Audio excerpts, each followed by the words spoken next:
கொஞ்ச நாளைக்கு முன்னாடி இந்த எல்என்டியுடைய சேர்மன் சுப்பிரமணியன் 90 மணி நேரம் வேலை பார்க்கணும், ஞாயிற்றுக்கிழமெல்லாம் ஆபீஸ்க்கு வந்துருங்க, வீட்டில் உட்காந்து எதுக்கு வைஃபை மறைச்சு பார்த்துட்டே இருக்கீங்க அப்படின்னு பேசுனது பரபரப்பா ஓடிச்சு. அதுக்கு நிறைய எதிர்கருத்து மாற்று கருத்துகள்லாம் வந்துச்சு. அதுக்கும் முன்னாடியே இன்ஃபோசிஸ் உடைய சேர்மன் நாராயணமூர்த்தி 70 மணி நேரம் வேலை பாருங்க அப்படின்னு சொல்லி சொன்னார். அதாவது வாரத்துக்கு 70 மணி நேரம், அவர் சொன்னது வாரத்துக்கு 90 மணி நேரம் அப்படிங்கிறது. இது இன்னைக்கு அது கொஞ்சம் கொஞ்சமா குறைஞ்சிச்சு. ஆனா அவங்களுக்கு பதிலடியா சொல்றாங்களா இல்லையான்னு தெரியல. ஆனா கேப்ஜெமினி இந்தியாவுடைய சிஇஓ அஸ்வின் யார்டி அவர் என்ன சொல்றாருன்னா, 47.5 மணி நேரம் வாரத்துக்கு வேலை பார்த்தா போதும் அப்படிங்கிறார். அவருடைய கணக்கு என்ன சொல்றாருன்னா, ஒரு நாளைக்கு 9.5 மணி நேரம் 5 நாளைக்கு, அதாவது ஒரு வாரத்துல 2 நாள் லீவு, 5 நாளைக்கு, ஒரு நாளைக்கு 9.5 அப்படின்னு அவர் ஒரு கணக்கு சொல்றாரு. இதுல என்ன அப்படின்னு சொன்னா, வீக்கெண்ட்ல இமெயில்லாம் அனுப்பாதீங்க அப்படிங்கிறார் அவரு. வீக்கெண்ட் இமெயிலுங்கிற கலாச்சாரத்தை நிறுத்துங்க அப்படிங்கிறார். அதாவது சனிக்கிழமை காலையில் ரொம்ப முக்கியமான வேலை அப்படின்னு சொல்லிட்டு, ஏன்னா முக்கியமான வேலைங்கிறது 7 நாள் வந்துகிட்டே இருக்கும் அப்படிங்கிறார் அவரு. அப்ப இன்னொன்னு என்னன்னா, இந்த வீக்கெண்ட்ல அனுப்புற இமெயில் பிரச்சனையை தீர்க்காது அப்படின்னு அவர் சொல்றாரு அவரு.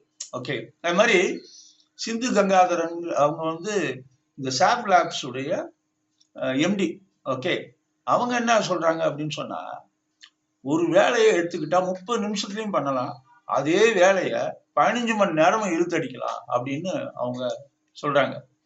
இந்த அஸ்வின் யார்டி இன்னொரு விஷயத்த என்ன சொல்றாருன்னா, இன்னைக்கு இருக்கக்கூடிய இந்திய இளைஞர்களை சாதாரணமா நீங்க நினைக்காதீங்க. அவங்களுக்கு நீங்க ஒரு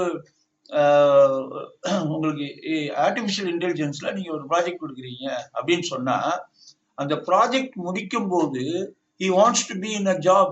அதே வேலையில எந்த ப்ராஜெக்ட் பண்றாரோ அந்த ப்ராஜெக்ட் ரிலேட்டடான ஒரு வேலையில இருக்கணும்னு விரும்புறாரு. சும்மா இன்னைக்கு இருக்கக்கூடிய இந்திய இளைஞர்கள் எல்லாம் வேலை செய்ய விரும்பல, அவங்க முன்னேற்றத்தை பார்க்க விரும்பல அப்படின்லாம் கிடையாது. நீங்க ப்ராஜெக்ட் கொடுத்தீங்கன்னா அந்த ப்ராஜெக்ட்ல அடுத்து அவங்களுக்கு வேலை நீங்க கொடுக்குற ரெடியா இருக்கீங்களா அப்படிங்கிறதா. அதாவது எப்படின்னா, அந்த கம்பெனில என்ன பண்ணணும்னா, தன்னோட வேலையை ஃப்ரீயா செஞ்சுக்கிறதா இந்த ப்ராஜெக்ட் கொடுக்குற வழக்கம். அதைதான் அவர் இன்டைரக்டா சொல்றாரு அவரு.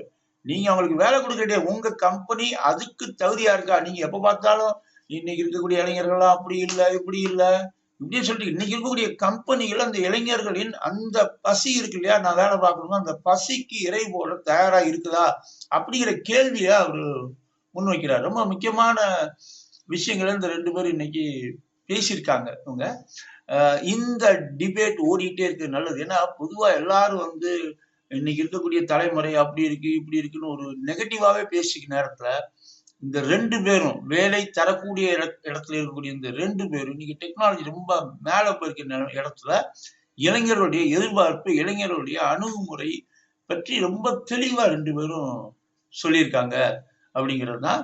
இன்னும் இந்த டிபேட் நிச்சயமாக தொடரும்.